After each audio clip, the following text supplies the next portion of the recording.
All right, folks, buckle up. We're diving headfirst into the Roy Hobbs World Series action, and let me tell you, things are heating up. Specifically, we're zeroing in on the Legends division, where these guys, 53 and over, are proving that age is just a number when it comes to bringing the heat on the baseball diamond. It's really something to see the level of play at this age group, the passion, the skill. It's incredible. It's amazing, right? They're not just out there for a casual game, they're going all out. And the scores reflect that. We're talking some high-scoring affairs, folks. Absolutely. Some real slugfests going on down in Fort Myers. Exactly. So let's jump right into some of these wild scores. The Dayton Angels. They came out swinging and swept their doubleheader against those Chicago Jacks. A clean sweep. That's impressive. All gets better. Yeah. That first game was an offensive explosion, 23-7. Wow. 23 runs. That's a statement win for sure. You said it. Putting up that many runs, it's not just luck. It's a testament to their depth of hitting and their ability to just capitalize on any scoring opportunity. They were dialed in at the plate, that's for sure. No doubt about it. And you know what? They weren't done there. The Angels, they kept those bats hot in the second game, too. Oh, yeah. Keep piling on those runs. Jeff Block even chipped in with a couple of hits and an RBI. A solid contribution. But speaking of offensive powerhouses, we got to talk about those Minneapolis Millers, right? Oh, man, the Millers. They absolutely crushed the Midwest Pirates, 13-3 final score.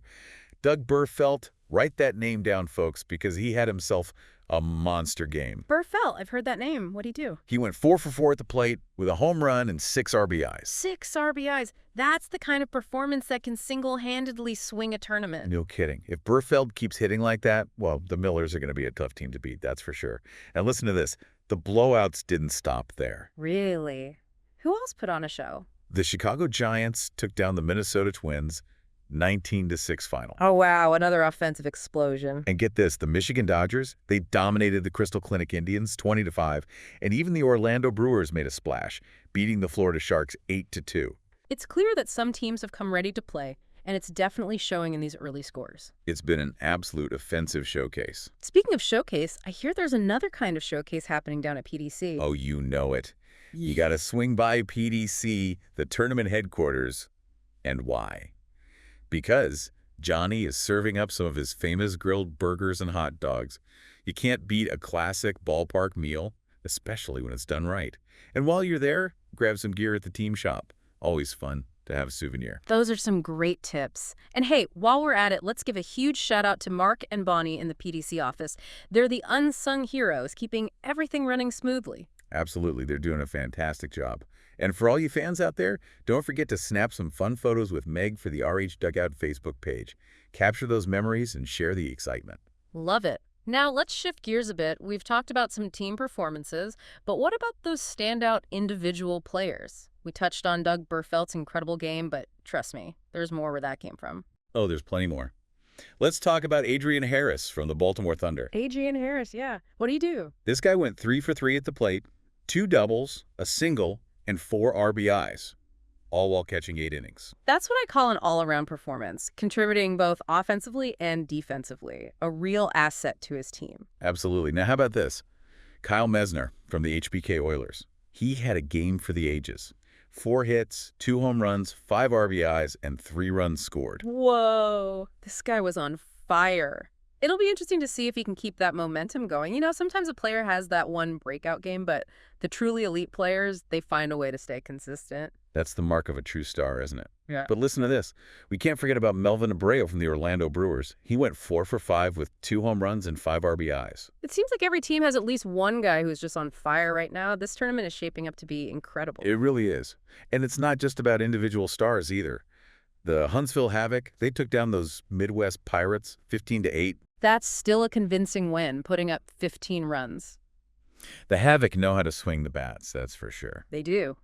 And check this out. The Bergen Yankees, they defeated the South Dakota Rushmores twice, 18-5 and then 10-1. Wow. Back-to-back wins like that, they're definitely a force to be reckoned with. No doubt about it.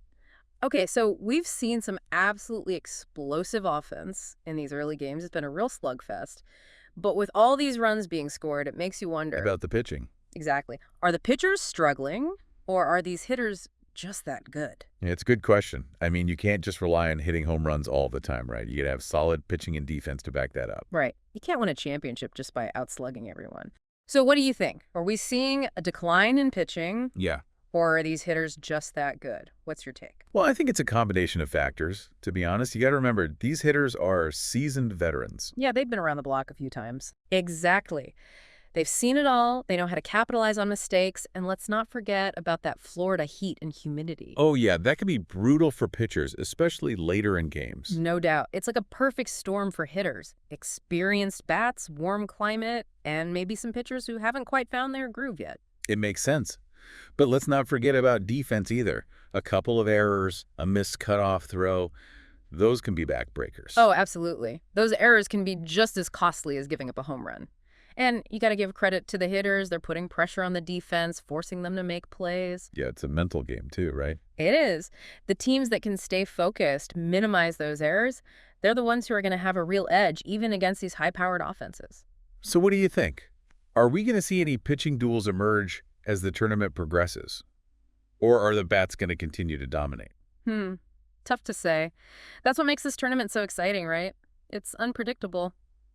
We might see teams adjust their pitching strategies. Oh, yeah. Like what? Maybe bring in relievers earlier or focus on pitching to contact, rather than trying to strike everyone out. Yeah, maybe some teams will just try to outslug their opponents. It's going to be fun to watch it all unfold. Absolutely. There's definitely something to be said for a well-pitched, low-scoring game, but there's also that undeniable excitement of a back-and-forth slugfest. I'm with you there. Yeah. So we've talked about the offensive fireworks, the pitching, the defense. But what do you think is the real heart and soul of this tournament?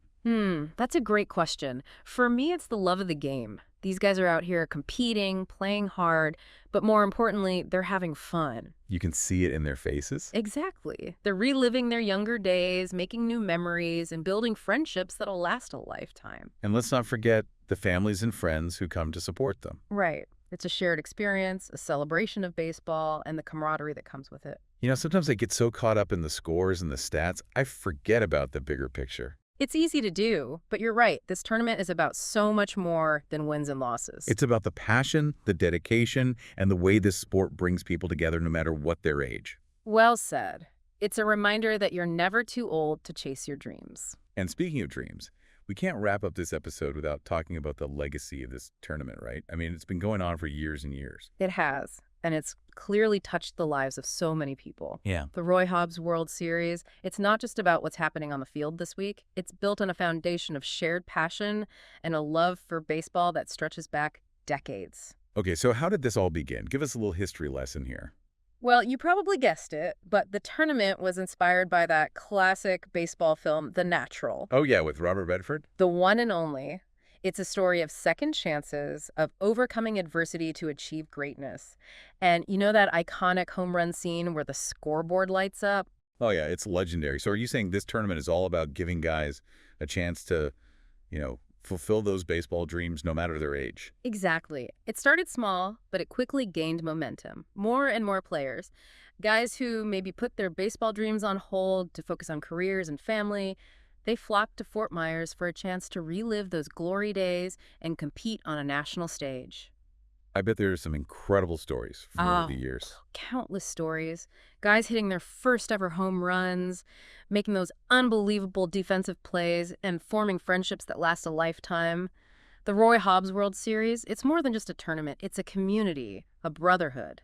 It's amazing to think about the impact this tournament has had, not just on the players, but on the community of Fort Myers as well. Absolutely. It brings in thousands of players and their families every year. It's a big boost to the local economy, but even more than that, it's a source of pride for the community. It shows that Fort Myers is a place that truly embraces the spirit of baseball, no matter your age. And it helps keep the spirit of amateur baseball alive and well.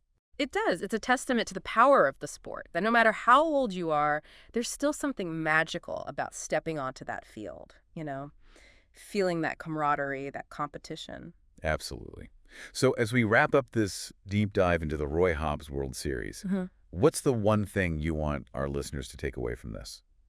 I think the Roy Hobbs World Series is a testament to the enduring power of dreams, the importance of community, and The pure joy of playing baseball. Couldn't have said it better myself. To all you baseball fans out there, keep swinging for the fences, cherish those memories, and never let go of that love for the game. And hey, if you ever find yourselves in Fort Myers during the Roy Hobbs World Series, be sure to stop by and say hello. We'd love to see you there. Until next time, keep those baseball dreams alive. It really is something, you know. Seeing those guys out there proving that it's never too late to chase your dreams just makes you realize that age really is just a number. You got it. And the Roy Hobbs World Series, it really does provide that perfect stage, for those athletes to show off their skills, rekindle that love for the game, and just create some memories that will last a lifetime. Speaking of memories, I bet there's some pretty incredible stories out there, right? Guys who thought their baseball days were over, and then suddenly they're hitting home runs, making those amazing plays. Oh, absolutely. Countless stories, I tell you. I've heard stories about guys hitting their first ever home runs, and they're in their 50s, even 60s, making diving catches they never thought they had in them anymore, and the friendships, the bonds they form, it goes way beyond the baseball field. That's what it's all about, isn't it? Mm-hmm. It's a testament to the power of sports, connecting people, creating a community. Couldn't agree more. And speaking of community, this tournament, it's had a huge impact on Fort Myers as well, right? Oh, massive. It's become a major event for the city, bringing in thousands of players and their families every single year. Hotels, restaurants, local businesses, they all see a boost from those visitors. And on top of the economic side of things, it's a real source of pride for Fort Myers. Yeah, it really puts Fort Myers on the map as a true baseball town. Exactly. And it's not just about the home runs and the wins either. What do you mean? The Roy Hobbs World Series has actually helped preserve those traditions, those values of amateur baseball, reminding us all that the love for this game, it spans generations. Yeah, it goes way beyond just the game itself. It does. It's part of our culture, our history, a lifelong passion for so many. Absolutely. So as we wrap up this deep dive into the Roy Hobbs World Series, is there one thing you'd want our listeners to remember? One key takeaway? Well, for me, it's simple. The Roy Hobbs World Series, it's a testament to the power of dreams, the importance of community, and the pure joy of playing baseball. Couldn't have said it better myself. To all you baseball fans out there, no matter your age, keep swinging for those fences, cherish the memories, and never, ever let go of that love for the game. And hey, if you're ever in Fort Myers during the Roy Hobbs World Series, go on down and say hi. We'd love to see you there. Until next time, keep those baseball dreams alive.